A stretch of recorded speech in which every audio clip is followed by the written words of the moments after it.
Wonderful. Now, I do remember last time we spoke, we were just dealing with the fact that up on Bellevue Hill, that's going to change a lot. And I did think afterwards, speaking to you again, there's quite a lot of Delgany that's gone, and you know, some of them are you know, inevitable, but others are sad. That's right. Like, I think I might start now when this big truck finishes. Yeah. There were public seats there always, right here in this corner. Right on the corner. We call this the graveyard corner. Right. And when we were growing up, all the lads around the area and all, it was like the clock in O'Connell Street. It was a town centre. Meet you under the clock. Yeah. We used to say we'll meet you at the graveyard corner at the seats. And so it was, and a lot of the local people, the older people used to sit there and watch. Your dad and after Mr. Farley and all that over the years would use them, just sitting there and watching people going by and saying hello to people and that, like, you know what I mean? It's a strange one now. I know that apparently when there was a bit of a tidy up done there, one of the neighbouring houses just felt that it was a bad attraction for teenagers and therefore noise and all that kind of stuff, which is a shame. I think Delgany Community Council should look to just putting 2 public seats there. It's so public, there's no way you can really have major problems. No, I don't think so, because it's right on the corner. Like, you know what I mean? In a village, like, there can't be too many people that wouldn't see what's going on. No. It's a very open space. Like, talking about sort of rebuilding Delgany, what's great now is that the old HSE building is hopefully going to become a community centre of sorts. Yes, and if the Carmelite, which we'll talk about later on, if that goes ahead, there may be some kind of community, hopefully, area up there. Yes. But there was a time, there was quite a few. I'm thinking of Foresters Hall, which I never attended, but my mum and dad went up there to dances. Right, it's the last house before the golf gates, as it were, the reverse, the back golf gates. Then there was also the band hall, which is just down here. It's derelict and it existed. And then the Latouche family built round the bend as a pool hall and a community. Hall, that's right. So there was a time when you did actually have somewhere to go. And the ICA hall, we should mention too. Yeah. You're correct about that. Your parents used to dance there. My dad actually, he was in a band. He played in the band there. Right. In the 50s, and a few of the neighbours, Paddy Fitzpatrick and that used to play in the band there. And they were great. Photograph when you think about it, like they were. That was one place everyone came to dance, and there was another place there at the going out the Glen. There was a little place there on the left hand side beside that garage. Yes, that's correct. I have a picture of that. That's right. Well, that was a very popular spot. My relatives, relations used to come down from Newtown, and they came from all over. To those band halls and well, you're talking about one of the greatest RTE productions, Ballroom of Romance, with Brenda Fricker and all that. Yeah, that's right. That idea that this was really the one place outside of your home that you could socialise and meet the opposite sex and maybe get set up for life. And that's right. Yes. I guess it was similar to the.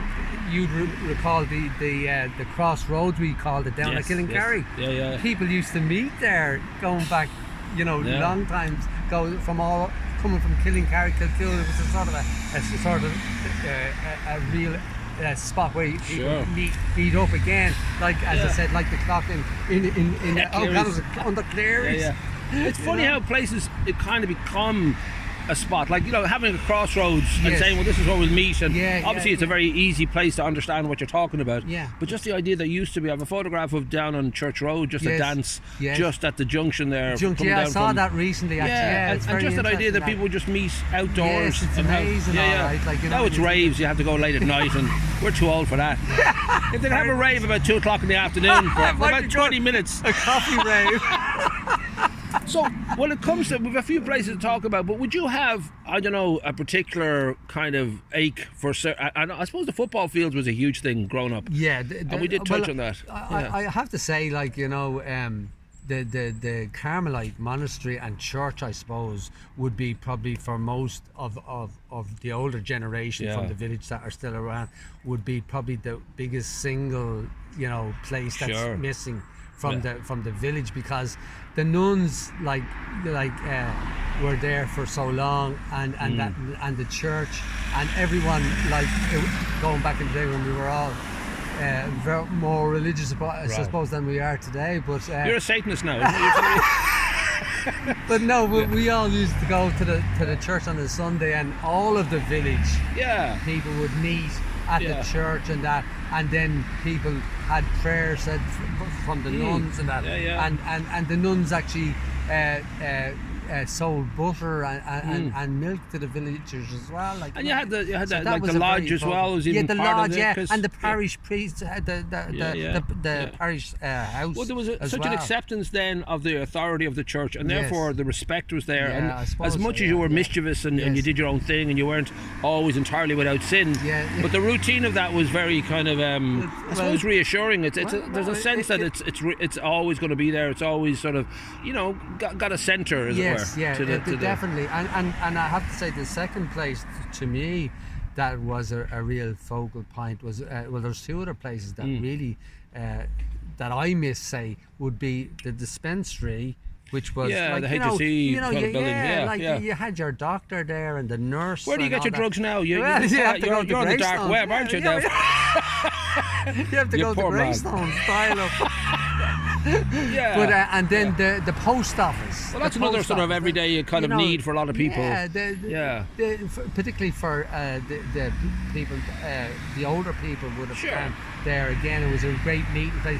People that wouldn't have got around much, they would see their friends there maybe once a week or that, like, you know what I mean? It's always hard to tell. Obviously money dictates, like, if something's making money, it won't close. If it's making a lot of money, especially.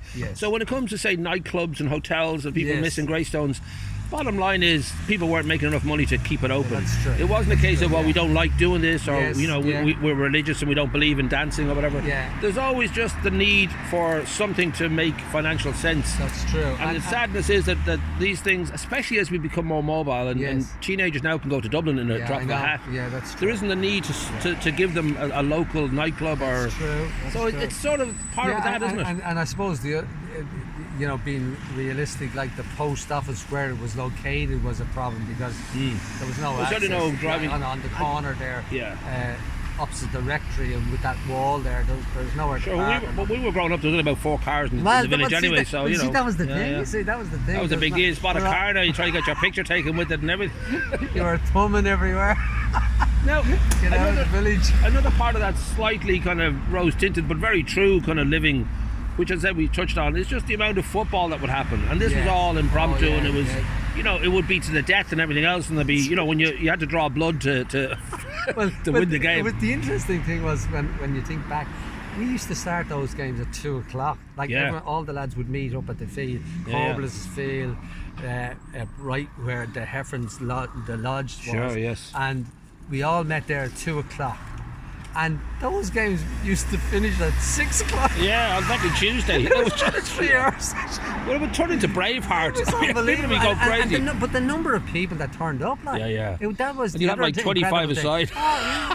They were coming down from the Downs and from the village and from Up Air Road, and like, it was incredible when you see that, when you think back and think of all of the people that did come. But the change of that is as much about how we are as people, as much as, because there are fields, there's 1 or 2 fields left around here. Yes. But just the way people. Where are they, Paul? I think I saw there's a myth, there's a whole, there's rumours of a field. There's rumours of a field, but now on the back road to Greystone, but nobody's seen it yet. But no, that idea that we just don't have that kind of social, life anymore. That we're a bit too cool for school. We've obviously got the internet and all that, but people don't really meet up.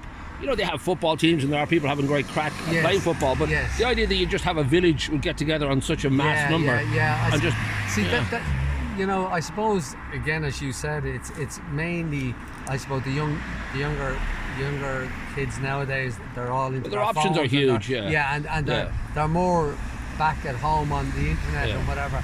They're not out as much, I don't think, as we were, because we hadn't got those Well, we'd things. feck all else to do. Well, that's what I'm saying. And also this generation hang out with their parents. We didn't hang out with our parents. No, people are watching movies with their parents, talking about everything and anything. And they're able to bring people home. We wouldn't, a lot of those things are very good. Of course. I like that. I think that's good for people. That we've come out of our box a bit. And the black arts of the church and not talking about sex or talking about what's going through is a huge step forward. Yeah, definitely. Now, when it comes to, we were just talking about the various different places that are gone. Now, I was always aware when they're building at what they call the ferry trail now. It was originally, for me growing up, was the Blind Lane. Yes. there was a spring that we used to get water there ourselves from the family. We just walked down with buckets and bring the water back up. Gorgeous little spring. Got covered over in 2008 as they started to build the foundations there. Yes. But you're saying there was the wishing well, of course. We always went up to the wishing well. Even when as kids we were brought up by my parents up to the top. Where the entrance to the Kilmastown Wood is. Wood on just the to the right of the entrance, the car park entrance. It was all people used to throw in money into it and bend down and kiss the wall at the back of the wall. Even, like, you know. Well, that comes from the Blarney Stone idea. The idea that you had any kind of holy ability to help your life. And people used to say an odd prayer as well, I suppose. You know what I mean? Again, sort of innocent and yet at the same time kind of sweet that you'd have that. And you see, you had the octagon then as well across in the forest as well. That was I don't know whether you've ever been through where the tunnels are in the forest as as well. Some you know, we used to have great times there as kids playing in that. I do recall. Well, you can see, you know, there was just like a pit that you know, you'd sort of, I guess they were hanging to dry skin animals in. My mother told me they used to keep butter. That's butter and all. Right. Like a fridge. Like the fridge. So deep down deep in the forest, like. But they also had there's a long tunnel. No, I know the river. Did you ever come across the long tunnel? Well, I'm aware of the one that's like to me it's like a river tunnel, but I don't know, like a bridge. But is there like how? This was actually a long tunnel, and it was quite a long tunnel. I remember as a kid, my older brother Anthony used to bring us up. Wow. And you'd be scared going through. It was really dark and quite long. I must figure out where that is. Is it like, I'm thinking it wasn't far from where that butter. The butter. Well, I'm thinking as you walk towards Delgany, we'll say, along the track. Yes. It's just there is a kind of, I've taken photographs of what is to me a low kind of, you know, river kind of bed bridge, but that could be the one. This could be the same thing, maybe. Like, you know, we'll have to check it. In the years when we were up there as kids, it was all overgrown and kind of very. And it would be much bigger in your mind too, as you know, anything at all that's dark. That's true. That's right. Yes. Now, of course, one big thing that doesn't seem to happen, maybe it does, but just apple orchards and people. They were. That seems to be. We used to have the one at the back of it was Lachlan's and Wicklow Arms, right? And we you know, in those days we used to all we're out. So that was you, was it? We were always robbing who? we were the cowboys robbing the orchards. But even then, to be sort of happy. But they were innocent times. Like they weren't to be robbing an apple, any damage or anything like that. That's what I'm saying. And there was actually, I remember going down on the back road to the castle. Connor's Castle. There was pear trees. Nice. They were the crab pear trees. Nice. You'd think they were lovely. You'd take a bite of them. They were like. You got your plums and all that, you know, and good bodies here. We should, as a sort of extension of that, there was always the sort of fairs that would happen. The garden fetes they were called. Fetes. Garden fetes. And there was one in here in good bodies. And there was one down the Struan Hill. I'm sure there's people that will be listening to this that will remember what it was called. I can't remember.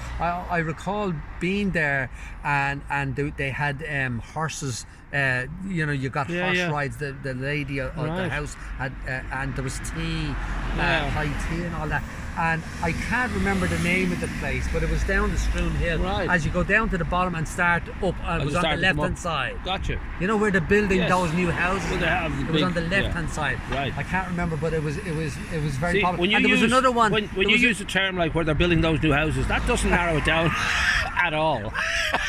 Well, they're building them on the just there into the back of the hill there. I tell you that. But there was another one. There was another one then on the back road. What we call the Chapel Road and all that. The Black Road, up where the Connor's Castle is, on that corner, on that house on the left hand side, where they're actually building in there. I'm guessing those were sort of, you know, local committees or just, I don't know whether the individuals was just happy to have something in their garden, because it was quite a sweet thing. But they were obviously on private land. It wasn't like community. And they were bringing. I suppose they were letting the local people see. Just have a bit of fun and nice celebration. Like they were lovely gardens. They were well manicured gardens, and they had to have different shrubs and flowers and all that. People would have been interested in. You know what I mean? So it was a sort of a day out.